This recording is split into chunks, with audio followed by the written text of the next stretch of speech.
To convict. To convict. Pero for your information, mama, hindi ka kasali ron, ha? Baka mamaya magpiling-piling ka na naman doon. Tapos na rin yung AMLA at saka Ombudsman, Senator Trillanes, and the last, I think the two, kailangan ko lang balikan yung ano ko, review ko kung ano yung mga agencies pang in-invite. So, hindi ko maintindihan. Gusto lamang nila, biro mo, mayroon pang drama. Call the name of the Vice President to see whether she is here or not. Pinanganak na puro katangahan. Ang sinasabi sa ORCR mo, lalakihan ko na. Ducati, ilang Ducati to? Dalawa, tapos, ano pa tong isang Harley Davidson. Ducati ang pinipresenta mo, pero para kang nanloloko ng tao, no? Ang sasabihin, ang pinapawari mo dito, ang motor dito, Kawasaki, ano to? H2. Bagal talaga ang proseso sa loob, wala, mabagal. Tapos, biro mo, alas 6 pumila, ngayon lang nakakuha. 12:30 na, di ba? Nako, sa video na ito, makikita nyo kung paano tayo paglulukohin ng mga taong nagnakaw sa Kabanambayan. Itong mali-malitang pera na ito ay isasakay sa chopper na mismo sa post ni Atty. Baligod. Dito natin nasaksihan yan. Oo. Yung mga malita na yan, meron din mga ibang personalidad ang nakita nagpalakad-lakad dyan at tuwan-tuwa pa. Huli na kayo, balbon. At mantakin nyo, meron na hong abiso na malapit na raw, di umano, na may uwi si Saldico. Pero meron ding nagsasabi at nagbigay ng kanilang mga pananaw na si Saldico ay hindi na babalik sa Pilipinas. May banta sa kanyang buhay, sabi ng nakararami, kaya siguro ang mama nagsisik ng asylum sa ibang bansa. Pero ganun pa man ang mangyari, hinahangad natin na sana lumabas at magsalita na at kanyang panumpaan ang pagsasabi ng katotohanan na inuugnay niya ang dalawang magpinsan dito sa maanumalyang mga, alam nyo na, pagnanakaw sa Kabanambayan.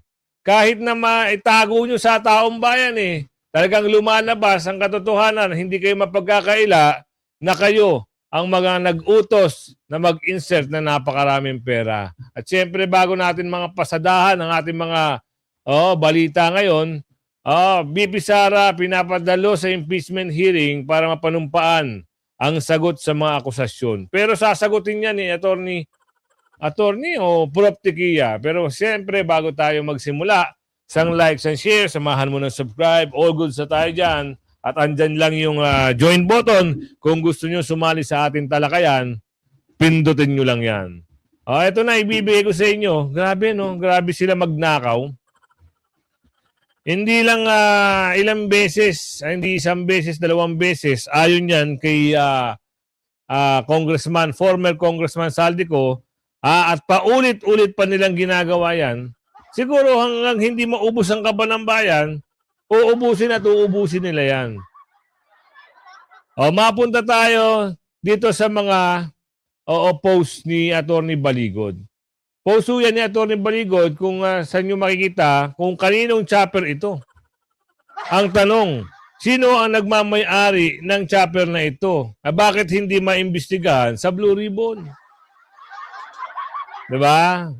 Baka kasi yung isa sa mga kumulekta ng mali-malitang pera na yan, sumakay din sa chopper na yan. Yun lang ang problema, Kuya Goods. Meron pa. Yan biruin nyo. Parang mga bagong-bago. Ilang maleta yan, hindi na natin mapawari, hindi na natin mabilang. Bilangin natin dito, 1, 2, 3, 4, 5, 6. 15 maleta. Sabihin na natin kung ilan ang laman yan. Ilang bilyon yan. Sabihin nyo na, kayo magtansya. Magkakaiba ang petsa ng biyahe ng mga maleta na yan. Via heli. Lang mga yan. Hindi po fake ang mga maleta at chopper dyan. Ang fake yung mga cheque na printing ni Madriaga sa pool. Halos totoo naman eh. So mapunta tayo sa paiyak-iyak ni Madriaga. Ito bang cheque na to, yung sinasabi mo, na ito ang magbabagsak sa mga Duterte? Halos hindi mo nga mapatunayan at hindi mo matandaan. Na-ingkas ba ito? Iningkas ba ito? O sinauli raw di umano? Kung sinauli mo yung cheque na yan, di sana, hindi mo na nilabas yan kasi hindi naman ebidensya yan eh. Anak ka ng bugi, parang ginisa mo lang ang sarili mo, Madriaga, sa sarili mong mantika. Oo, kasi daw, ang sabi rito sa cheque na ito, hindi naman daw natuloy ito, i-encash. Bakit? Kasi malaki daw amount ng pera. Oo, ganun sila magsinungaling. Kahit bukong-buko na, dito, sa manager's check number, halos magkahalintulad ang numero, magkahalintulad ang manager's check number. Pwede ba yun? Kuya Goods. Doon tayo magre-relay sa mga eksperto. Pero hanggat walang paliwanag dito, bakit nila inihayag at nilantad itong ebidensya nila na ganto, na halos magkapareha, pawang kasinungalingan ang tumatatak sa lahat ng sinasabi ng mga taong ito. Diba? Ang tatakaw niya sa pera, pero wala kayong mabigat na paratang na pwede niyong idiin si BP Sara. Ito, ipasok natin. Dito kayo talagang kakabahan. Kuno, dahil yung dating, tawag nito, dating senador, natapos ang termino, muling nagbabalik. Meron na silang meron na silang appearance sa stream media, ito, BP Sara, pinadadalo sa impeachment at meron silang malaking pasabog na sino raw yung maglalaglag kay BP Sara?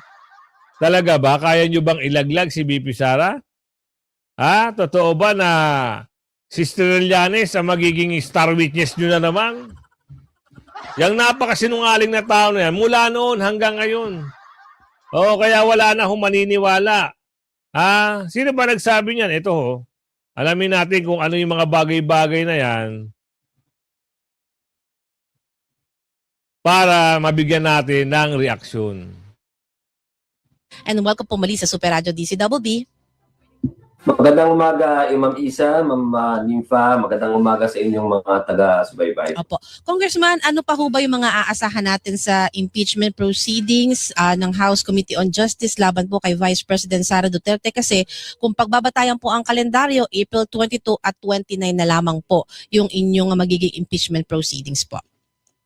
Nakakategorize, I think, yung agencies na ma-invite. Alam ko sa 22 this coming Wednesday, yung invitation natin sa Ombudsman kay Senator Trillanes, nakalimutan ko pa yung isang agency. Yung AMLAC po. Yes, that's correct. AMLAC. So, tatlong agency po yung agencies yung iimbitahin natin, o dalawa, if I'm not mistaken, no? And then former Senator Trillanes. So, inaasahan natin dyan lalabas yung in-issue na subpoena doon sa mga SALN records and many others, no? Tulad halimbawa hindi ko lang alam kung paano i-patch ito doon sa mga initial na nung remember mo nung 19th Congress, lumabas din kasi si Senator Trillanes regarding bank accounts, diba?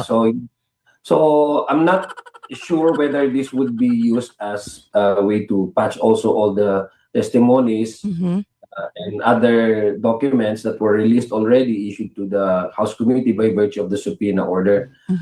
So titingnan natin. So I'm sure yung sa I'm pretty sure yung sa SALN baka lumabas yun this Wednesday. Opo, and yung po bang April 29 na hearing, magiging last na po ba yun? And di ba alam naman po natin magbabalik session yung Kongreso on May 4. So may possibility po ba na maiakyat na rin yung committee report ng House Committee on Justice sa plenary para po talakayin ito? Yung alam ko on the 29th, hopefully we will wrap up, no?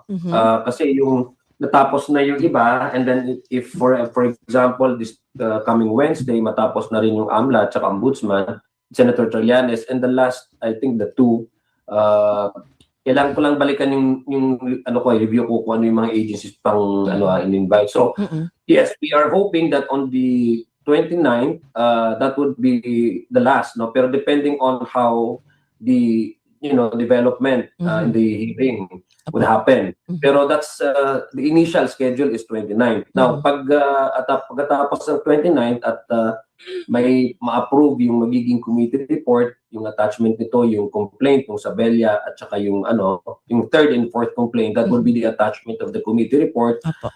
Kung i-deliver ito sa plenary, ang alam ko based on our procedure, merong 3-day, kung hindi ako nagkakamali, 3-day para pagbigyan ng pagkakataon yung mga miyembro sa plenary na mabasa at ma-review nila yung magiging committee report. At the same time, yung attachment dito which is the complaint, no, impeachment complaint number 3 and number 4. So, Pero asahan natin dito mga kasama, matindi. Kung halimbawa may iimbitahan o ipadadalo nila si BP Sara, pero for sure hindi pupunta si BP Sara dito. So kumuha na sila ng pinakamatindi raw nilang titistigo laban kay BP Sara. Andyan daw yung kinuha nilang salin at yung mga bank accounts na sinasabi nito ni Trilling na hanggang ngayon, mula noon hanggang ngayon, lahat ng sinabi sa Senado, lahat na sinabi sa hearing laban kay Tatay Digong at laban kay BP Sara, wala hong puro katang isip lang ata at walang katotohanan. Di ba bawal yan? Kumuha ka ng isang account ng isang tao na walang pahintulot mo at hindi pinahihintulutan. Di ba? Ng korte. So sinabi na rin doon sa kaninang vlog natin na ang tawag nito, ang Central Bank ay pinagbabawalan na rin makakuha ng mga record. Halimbawa, ikaw may record ka. Kukuha ka ng parang gagawin mong ebidensya laban doon sa taong inakasuhan mo na nagpa-plunder. Lahat ng lahat ng kayamanan daw doon inumpok. Bawal na huraw. Diba? So ngayon, sinama pa nila yung ombudsman. Ano magiging papel ng ombudsman? Ano na naman ang magiging batayan nila para sabihin si BP Sara ay nandorobo? Sigurado, pag tulungan nila si BP Sara dyan. Pero sabi ko nga sa inyo, hindi atin si BP Sara kahit anong mag-iiyak sila dyan, kahit magluluha sila dyan ng dugo at mamuti ang kanilang mata, walang BP Sara na pupunta at walang BP Sara na dadalo. For sure yan. Ang papadalahin lang dyan, siyempre, abogado, defense team ni BP Sara. Yun lang. BP Sara, dyan ka lang, relax ka lang. Kaya nga minsan, ito si Prof. Malu, nagtataka na.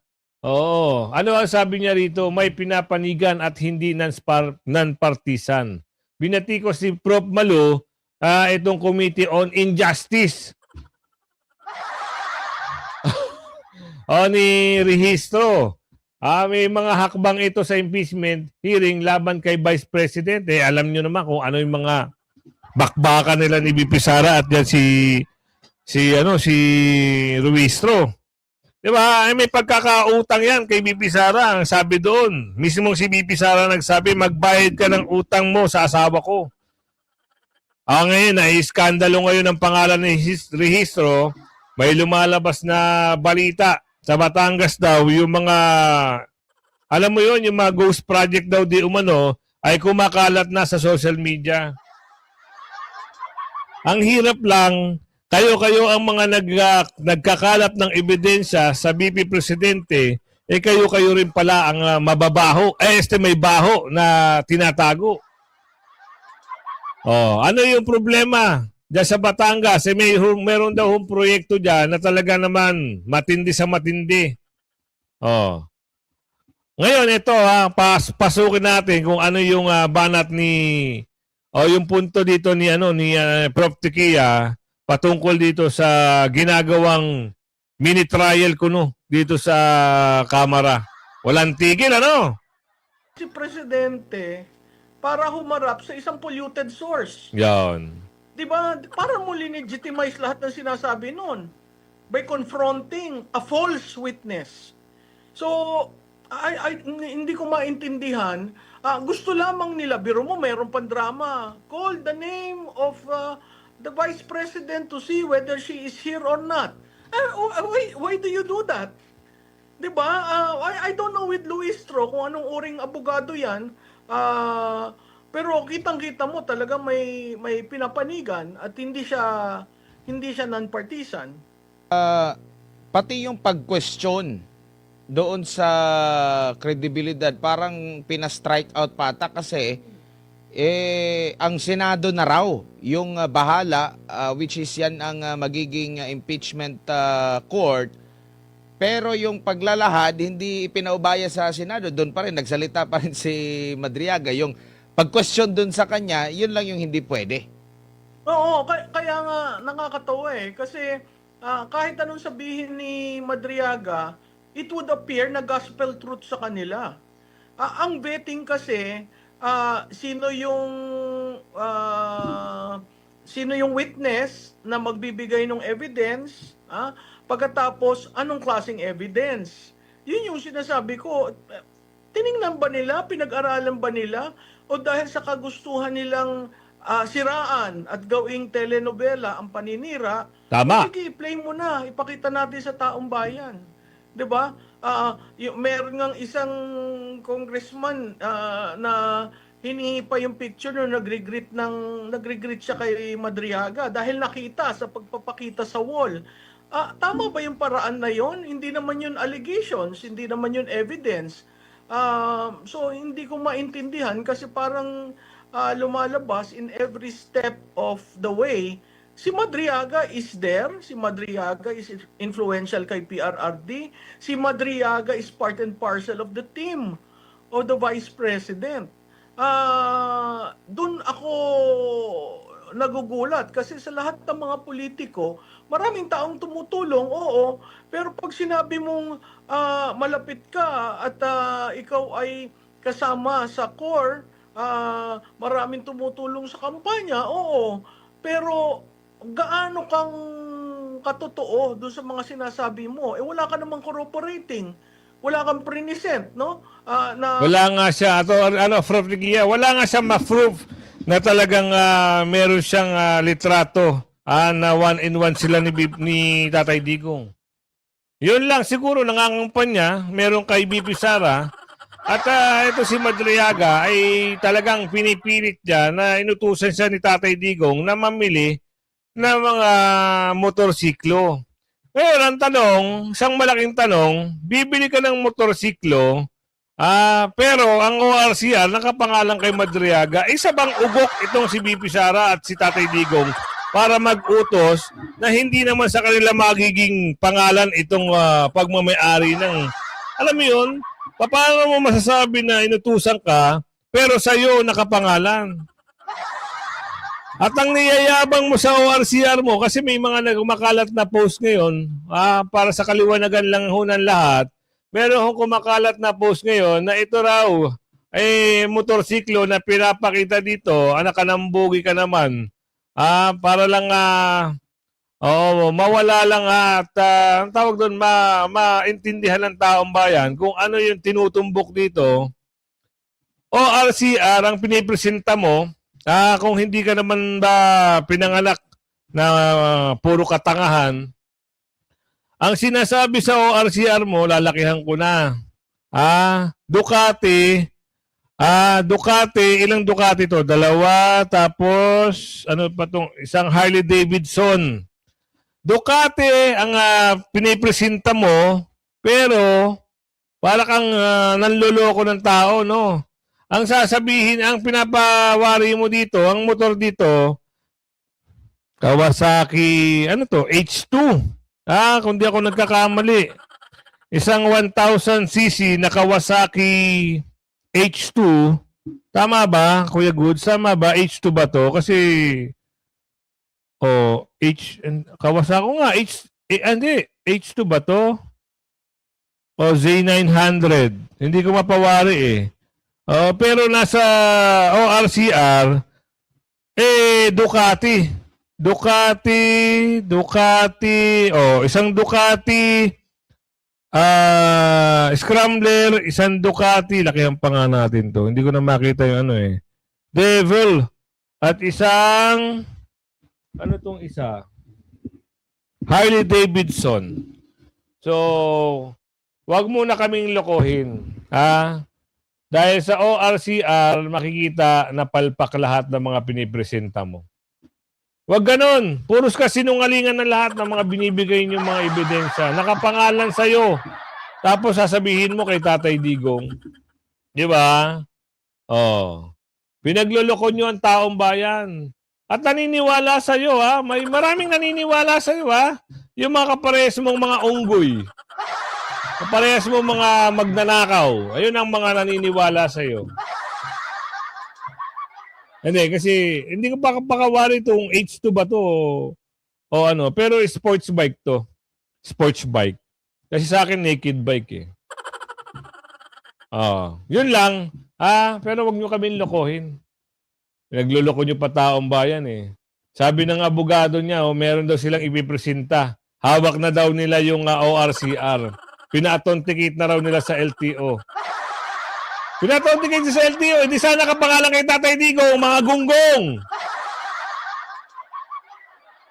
Nakakuha na pala kayo ng ORCR. Hindi sana pinangalan nyo kay Bibi Sara para sinabi nyo na pinabili ka ni Bibi Sara, pinabili ka ni Tatay Digong ng motor, at nakapangalan kay Tatay Digong, doon maniniwala ang tao.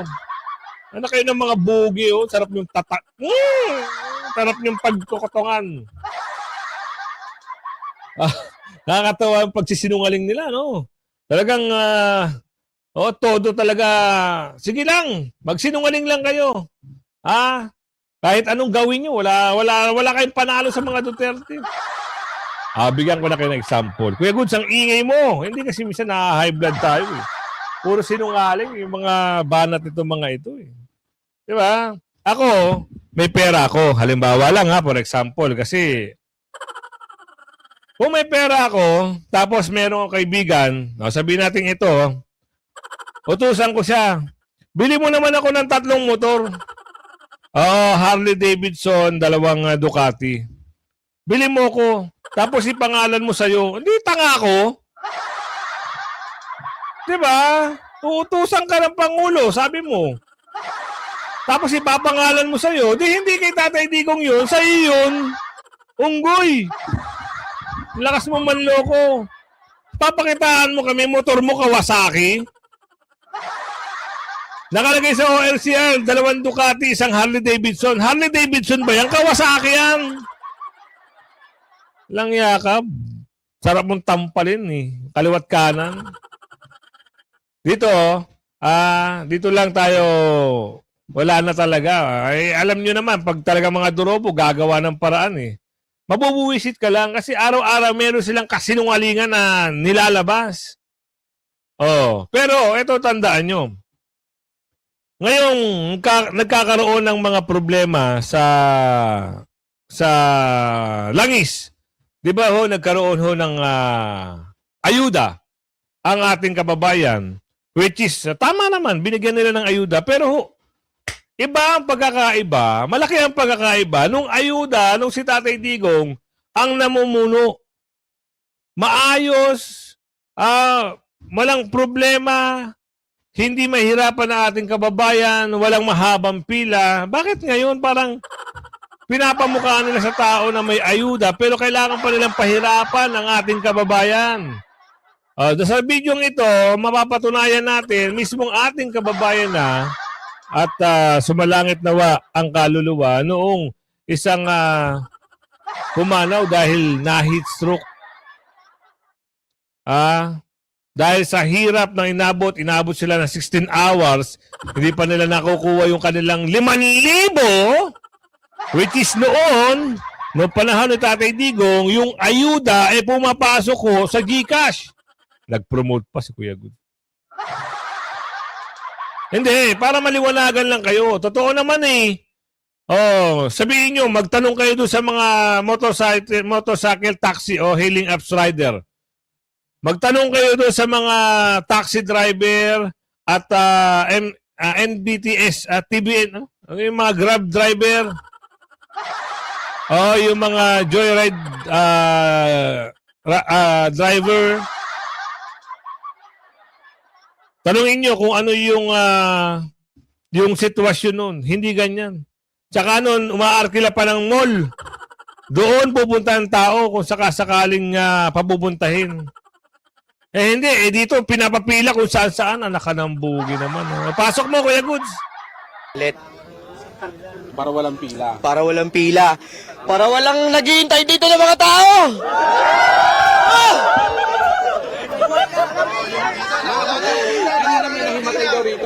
Meron na po. May namatay na po dito sa lugar na to. At sumalangit daw ang kanyang kaluluwa. Ayun po. Dahil sa ano, sa sobrang Sa init po. Sa sobrang lakas ng init.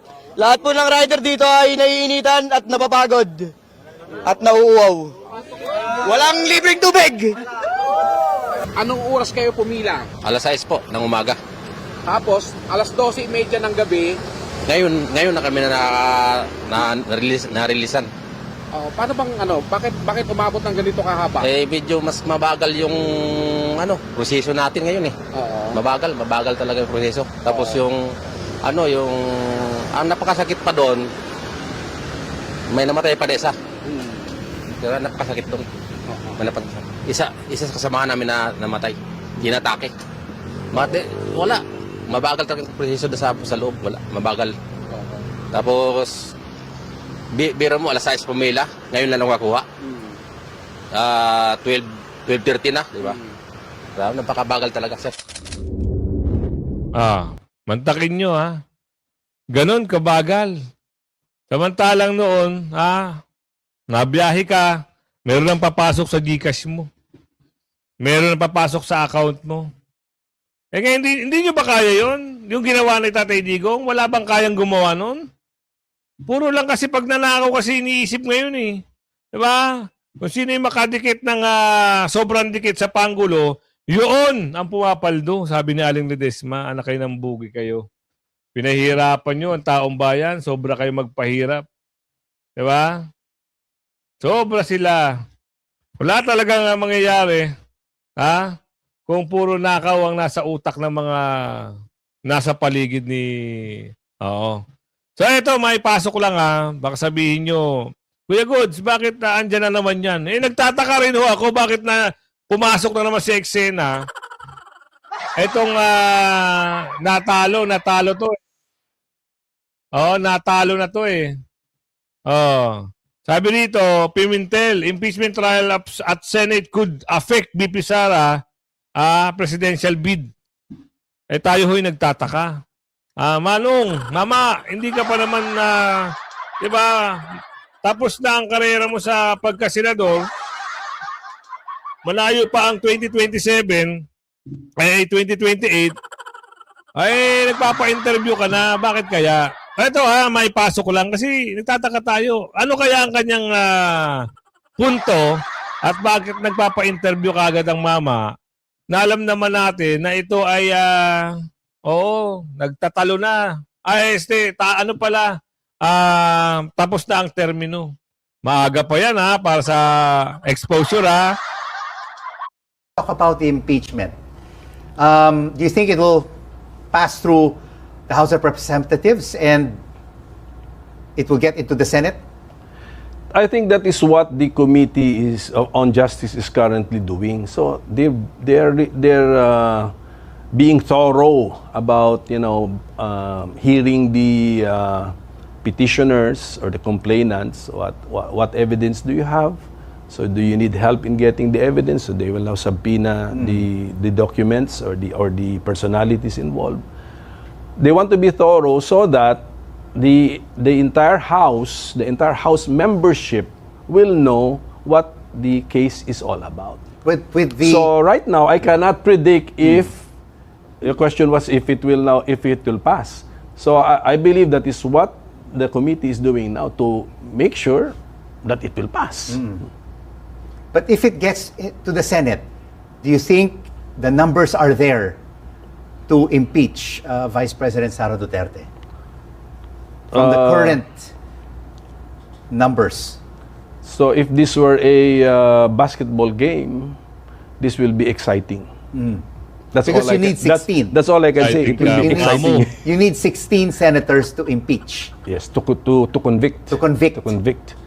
Pero for your information, mama, hindi ka kasali ron, ha? Baka mamaya magpiling-piling ka na naman doon.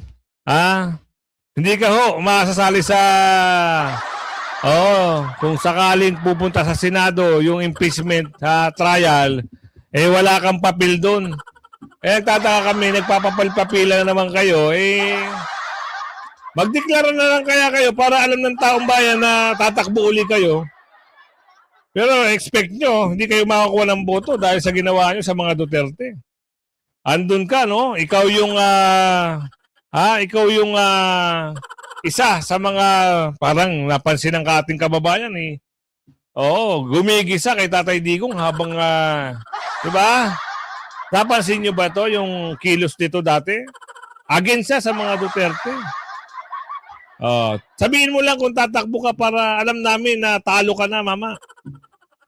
16 senators must categorically state that they find the impeached official guilty of at least one charge. 16.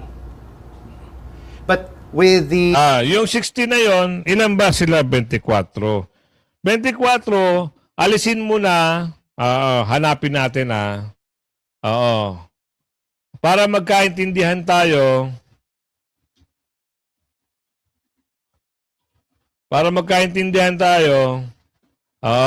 Alamin natin kung sino-sino yung 24. Alamin natin kung sino yung mga re-electionist dito. Eto para magkaalaman tayo. Miguel Zubiri, parang re-electionist yan eh. Loren Legarda, Joel Villanueva, re-electionist yan. Risa Ontiveros, tatakbo siya. Parang sabihin natin, kung halimbawa hindi sila re-electionist yan. Amy, katatapos lang. Robin Padilla, yan, re-electionist yan.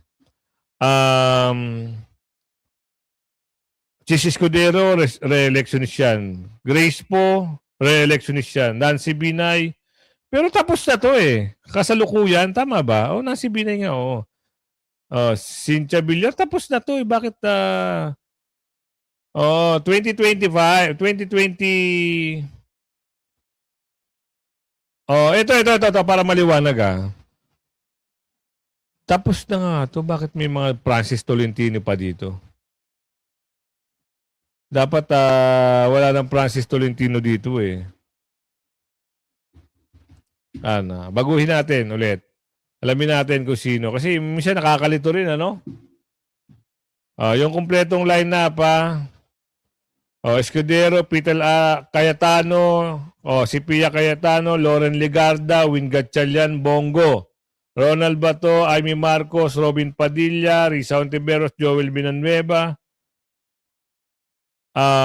Rapi Tulfo, Villar, Mark, JB Ejercito, Lito Lapid, Jingo Estrada, Bong Revilla, Grace Po, Nancy Binay, Coco Pimentel. Ano Coco Pimentel? Wala na nga yan dyan. Ping Lacson, Tito Soto, Rodante Marcoleta. Wala na to si Coco Pimentel. Pati si Google nalilito na kung sino mga senador eh. Pero for sure, ayun, si Ping Lacson, ito kung halimbawa lang makarating sa Senate, itong trial, ang against dito, itong Ping Lacson, gusto ma-convict yan. Si Ping Lacson, makukuha nila yan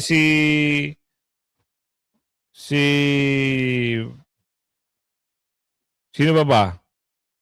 Ping Lacson, Tutasen. Sino ba pwede? Nakakalimutan ko na. Risa, si Bombom Makino, 4. Kunin na nila si Lito Lapid. Sabihin na natin palagay lang natin, 5. Kunin na nila si Win Gatchalian, 6. So may 17 pa. Tama, 24 less 6. So ilan na? Parang sino pa pwede kunin? Parang wala na no? Oh, wala, hindi matutuloy ang impeachment na yan. Kaya kung umabot ka sa video natin ito, huwag mong kalimutan, like, share ang video, at yan ang ating paglalambing. Oh, hanggang sa muli ha. Oh, next, bukas na tayo mag-shoutout ha. Oh, bye-bye.